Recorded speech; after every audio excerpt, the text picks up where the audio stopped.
दोस्तों नमस्कार। 2025 बीजेपी के लिए बम बम साबित होता हुआ दिखाई दे रहा है। साल के शुरुआत में ही हम लोगों ने बताया था कि कैसे 2025 में बीजेपी अपने दम पर बहुमत हासिल कर लेगी।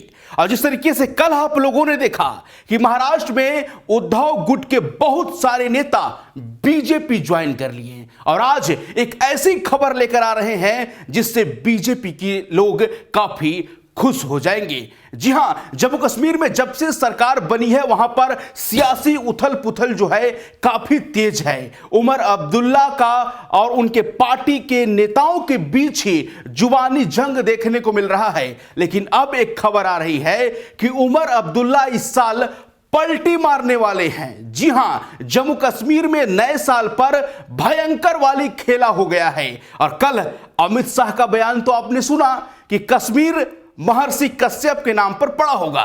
इससे सियासी सरगर्मी काफी तेज है और कैसे उमर अब्दुल्ला पलटी मारेंगे इस साल, हम पूरा समीकरण और पूरा गणित इस वीडियो में समझाएंगे। हमारे प्रधान संपादक सुनील राव जी हैं। सर, आपका बहुत स्वागत है। नया खेला कैसे? महाराष्ट्र में बहुत सारे उद्धव गुट के नेता बीजेपी ज्वाइन कर लिए। गुड न्यूज आपने दे दिया था कि इस साल बहुमत हासिल करेगी बीजेपी। अब नए साल पर बड़ा खेला, उमर अब्दुल्ला है, प्रधानमंत्री मोदी है। क्या होने वाला है कश्मीर में?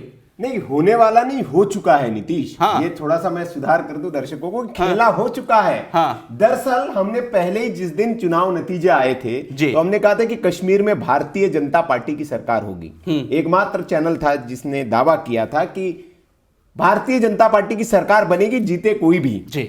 और फिर उसके बाद लोगों ने हमसे पूछा कि भैया क्या हुआ? तुमने कहा इंतजार करिए, 6 महीने का तो इंतजार करिए। अभी 6 महीने बीते नहीं है, 6 महीने अभी बहुत वक्त है बीतने में। हाँ। लेकिन उससे पहले वहां की चिनाब नदी में बहुत पानी बह गया है। हाँ। और उमर अब्दुल्ला ऐसे पलट गए हैं चुनाव के पहले की उनके बयान भाषा आप सुनेंगे और अब जीतने के बाद मुख्यमंत्री बनने के बाद भाषा सुनेंगे तो हैरत में पड़ जाएंगे। मोदी और शाह के लिए अपने पार्टी के नेताओं से पंगा ले रहे हैं उमर अब्दुल्ला। कल उमर अब्दुल्ला, कश्मीर की नई अपडेट आपको बता दें, कश्मीर की खबरें बहुत कम चलती है मीडिया में। कल उमर अब्दुल्ला के घर के बाहर एक प्रदर्शन हुआ है और प्रदर्शन किसने किया? उनके ही सांसद ने। उनके ही सांसद आगा मेहंदी साहब है, जिनको आप संसद में देखते भी होंगे, बहुत तेज तर्रार है, बोलते हैं, मोदी शाह का खूब विरोध करते हैं वो।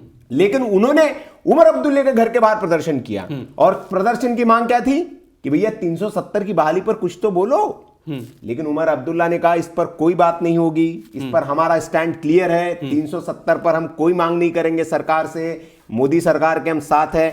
हम मांग करेंगे तो सिर्फ पूर्ण राज्य की बहाली को लेकर। हाँ। पूर्ण राज्य की बहाली हमारा मांग है और वो मोदी शाह भी कह चुके हैं, सुप्रीम कोर्ट का ऑर्डर भी है, आपको देना ही है, पूर्ण राज्य का दर्जा जल्द से जल्द बहाल करना है, वो हो ही जाएगा। ये उमर अब्दुल्ला जानते हैं। अब खबर ये नहीं है, खबर इसमें यह है कि उमर अब्दुल्ला साहब ने एक तरह से इशारा दे दिया है कि वो एनडीए में आज कल परसों जब लेना मोदी शाह साहब को है, ये पूरी तरह से समर्पित है कि कब ले रहे हैं और दरवाजा खोलो जी, खटखटा रहे हैं। मतलब उमर अब्दुल्ला एनडीए में शामिल हो जाएंगे। हाँ, कुंडी खोलिए, वो एक गाना है ना। हाँ। कुंडी खोलो, वो वाला। तो ये कुंडी खोलने का इंतजार कर रहे हैं। हाँ। ये दरवाजे के बाहर खड़े हैं। हाँ। ये इनके बयान आप देखिए लगातार। अभी कल दरअसल उमर अब्दुल्ला से पूछा गया, लोगों ने पूछा कि यार 370 की तो आप बात ने छोड़ दी, आपका सांसद प्रदर्शन कर रहा है, आप उस पर बात नहीं करना चाहते। जम्मू कश्मीर के पूर्ण राज्य के दर्जे की आपकी मांग थी, विधानसभा में आप प्रस्ताव ले आए, बोले कि ये तो मोदी शाह इस पर टस से मस नहीं हो रहे हैं। तो बोले जाइए अदालत जाइए। तो उमर अब्दुल्ला साहब का बड़ा बढ़िया बयान था। उन्होंने कहा यार लड़ाई झगड़ों से मसले थोड़ी सुलझते हैं, हम लड़ाई झगड़ों में बिल्कुल यकीन नहीं करते, हम बातचीत में यकीन करते हैं। और बोले कि हमारा पूरा भरोसा है, मोदी जी के ऊपर पूरा भरोसा है, मोदी जी को पहला मौका देंगे और वो करेंगे काम हमारा।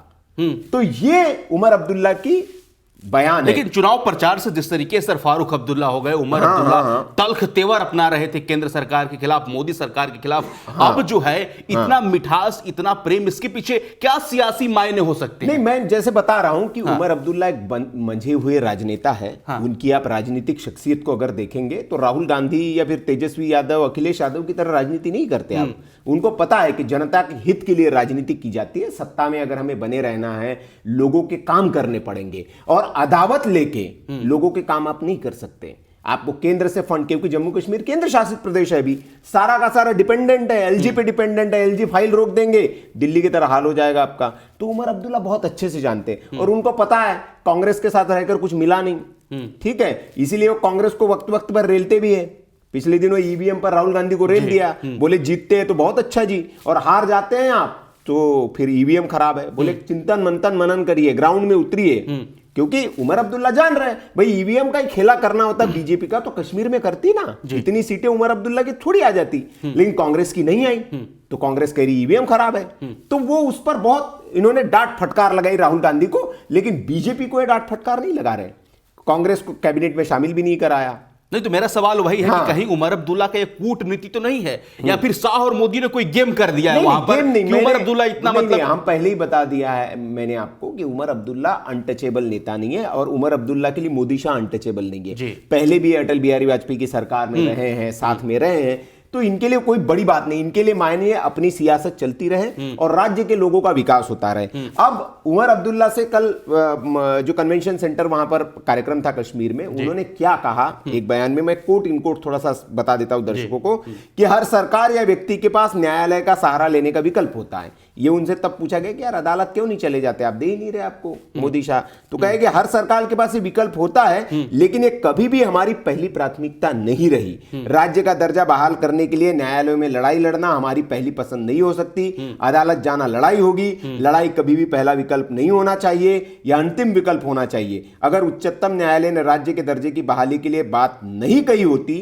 अगर प्रधानमंत्री और केंद्रीय मंत्री ने इस बारे में बात नहीं की होती, इस सेंटेंस पे जरा ध्यान दीजिए कि प्रधानमंत्री और गृह मंत्री ने ये इस बारे में बात नहीं की होती तो हम अदालतों में जा सकते थे। उन्होंने वादे किए हैं और हमें पहले उन्हें एक मौका देना चाहिए। हमारे लिए सबसे बड़ी चुनौती अपने राज्य का दर्जा वापस पाना है। हम लोग अब उम्मीद कर रहे हैं कि हमसे किए गए वादे पूरे किए जाएंगे। सबसे बड़ा वादा राज्य का दर्जा बहाल करना है। और उमर अब्दुल्ला ने यह कहा है, शेर कश्मीर जो इंटरनेशनल कन्वेंशन सेंटर है वहां पर मीडिया कर्मियों से बातचीत कर रहे थे। मीडिया कर्मी इनको सुलगाते रहते बीच बीच में कि भैया क्यों नहीं बोलते, आप क्यों नहीं बोलते, लेकिन सदी हुई भाषा में जवाब देते कि नहीं जी, हम अदावत नहीं करेंगे, हम मोदी शाह से लड़ाई नहीं लेंगे। अब ये भी कहा है कि उमर अब्दुल्ला ने जो है एक और सवाल पूछा गया उनसे, ये इंटरेस्टिंग है, जो हमारी खबर काम पे कह रही कि क्यों खेला होगा।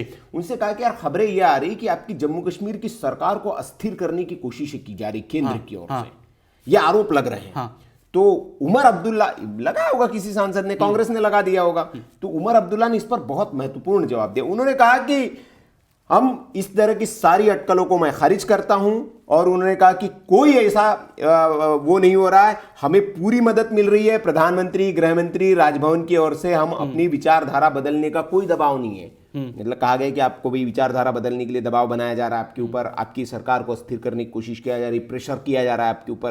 तो कह रहा हम पर कोई दबाव नहीं है जी, हमारी विचारधारा बदलने के लिए हम पर कोई दबाव नहीं है, ना गृह मंत्री से है, ना राजभवन से है, ना प्रधानमंत्री मोदी से है। और उन्होंने ये कहा कि प्रधानमंत्री और गृह मंत्री ने मुझसे कहा है कि आपकी सरकार अस्थिर नहीं होगी और हम आपको वैसा ही सहयोग देंगे जैसे उपराज्यपाल को दिया गया है पहले। और उन्होंने ये भी कहा है कि जनादेश का हम सम्मान करेंगे। जो लोग ये अफवाह फैला रहे कि अब राजग में शामिल हो जाऊंगा, तो मैंने अपनी विचारधारा बदल ली है, तो मैं इसमें कुछ नहीं कह सकता, मैं काम करने आया हूं और काम करूंगा। देखिए अंत में बात, काम करने आया हूं, काम करूंगा, और काम करने के लिए मोदी जी के साथ। तो क्या बैकडोर से कहीं दोनों गठबंधन ना कर लिए हो? नहीं, हो तो गया ही है। आप देखिए, अब लोकसभा में एक सांसद है आगा मेहंदी साहब, जो मोदी और शाह के हर मुद्दे का विरोध करते हैं। अगर उसका विरोध उमर अब्दुल्ला कर रहा है तो इसका मतलब क्या समझा जाए? वो सांसद उमर अब्दुल्ला के घर के बाहर प्रदर्शन कर रहा है तो उसका मतलब क्या समझा जाए? कहीं ना कहीं पार्टी के अंदर ये संदेश जा चुका है, कांग्रेस को आपने बाहर फेंक दिया है उठा के, कांग्रेस आपके साथ है नहीं, कांग्रेस को वक्त वक्त पर आप चेताते रहते हैं, राहुल गांधी को आंखें दिखाते रहते हैं, उनको अपनी जगह दिखा देते हैं, यार काम वाम करो, कुछ काम वाम करते नहीं, ईवीएम पे कर देते हो। तो इसका मतलब क्या है? और मोदी शाह की प्रशंसा में आप चालीसा पढ़ते हैं, तो इसका मतलब क्या है? तो जब उमर अब्दुल्ला सर एनडीए का दरवाजा खटखटा रहे हैं, तो मोदी जी कुंडी क्यों बंद की? उनको खोल देना चाहिए। नहीं, वो खुली हुई है, वो तो भाई वेट एंड वॉच वाली स्थिति में ना अपनी शर्तों पर लाया जाएगा। भाई अपनी शर्तों पर तो अभी चल रही होगी कुछ बातचीत की, भैया आए तो भाई डिप्टी सीएम होगा, जो भी होगा, कई सारी शर्तें होती नहीं, इतने मंत्री होंगे। भाई कोई एक होता है कि आप बुलाए किसी को जी। कि यार नीतीश जी मेरे घर आइए, और नीतीश जी कहे कि मैं आपके घर आना चाहता हूं, तो दोनों में अंतर है ना। तो अगर बीजेपी बुलाती तो नीतीश जी अपनी शर्तों पे घर जाते कि यार हम आएंगे तो भैया चाय चाहिए होगी, गरम पकोड़े चाहिए होंगे, ब्रेड पकोड़ा भी चाहिए होगा, साथ में कुछ पनीर के पकोड़े भी बनवा दीजिए। लेकिन जब नीतीश जी कहेंगे यार मैं आ रहा हूं, तो फिर तो मेरी मर्जी है कि चाय पिलानी है भी नहीं पिलानी है, पानी पे ही घर लौटा देना है वापिस। तो ये इस तरह की स्ट्रेटजी। लेकिन हमारे दर्शक सर आधिकारिक फैसला जानना चाहते हैं। हाँ। और बोलते हैं कि तोल मोल की बात मत करो, सीधे आधिकारिक फैसला कब उमर अब्दुल्ला एनडीए में शामिल होंगे, तब जाकर आत्मा को ठंडक मिलेगा। अच्छा नहीं, देखिए हम उमर अब्दुल्ला साहब की पार्टी का मैं कोई आधिकारिक प्रतिनिधि हूं नहीं कि मैं मुहर लगा दूं आज हो जाए, या बीजेपी का। हाँ, लेकिन राजनीतिक विश्लेषक के तौर पर राजनीतिक वहां जो परिदृश्य है, जो राजनीतिक इवेंट्स हो रहे हैं, जो राजनीतिक घटनाक्रम वहां राज्यों में चल रहा है, उससे जरूर मैं आपको अवगत करा सकता हूं। और ये बहुत बड़ी बात नहीं, जैसे मैंने पहले दिन से आपसे कह रहा हूं कि 6 महीने वेट एंड वॉच वाली स्थिति में 6 महीने से पहले राष्ट्रीय जनतांत्रिक जो गठबंधन है एनडीए, उसका हिस्सा उमर अब्दुल्ला साहब हो जाएंगे और बड़े खुशी खुशी होंगे वो। और उस दिन के बाद आप देखिएगा फिर कांग्रेसी फिर इनको कोसने शुरू कर देंगे। तो ये होने वाला है बहुत जल्दी, क्योंकि आप मूव्स देखिए, उमर अब्दुल्ला जो भी है, इनके पहले के बयान आप देखिए, चुनाव के पहले के उठा के और अभी के बयान देखिए, साफ समझ में आ जाता है कि आपने अपनी स्ट्रेटेजी बदल ली है, स्टैंड बदल लिया आपने। कांग्रेस को नहीं शामिल किया, इसके पीछे बड़ी वजह थी, क्योंकि जब आप स्टैंड अपना कोई पॉलिसी है, उस पॉलिसी पर आपको चलना है, अगर कांग्रेस आपके साथ होती तो अड़ंगा डालती, मिनिस्ट्रीज उसके पास होती, कुछ होता तो वो अड़ंगा डालती। तो इसलिए इन्होंने पहले आउट रख दिया कि ताकि ये फ्रीली स्वतंत्र होकर अपने हिसाब से काम कर सके। चलिए, बहुत धन्यवाद सर, आपने अपना बहुमूल्य वक्त दिया। तो जिस तरीके से जम्मू कश्मीर में नए साल के मौके पर पूरी तरीके से खिचड़ी पक चुका है कि कुछ ही महीनों बाद उमर अब्दुल्ला एनडीए में शामिल हो जाएंगे, पूरी तरीके से बैकडोर से कहानी चल रहा है और समझिए कि एक तरीके से खेला हो गया है, बस आधिकारिक ऐलान होना बाकी है। इस विश्लेषण पर आपकी क्या टिप्पणी है? कमेंट बॉक्स खुला है, राय अपनी रखें। बाकी खबरों के लिए आप बने रहे हमारे साथ। धन्यवाद।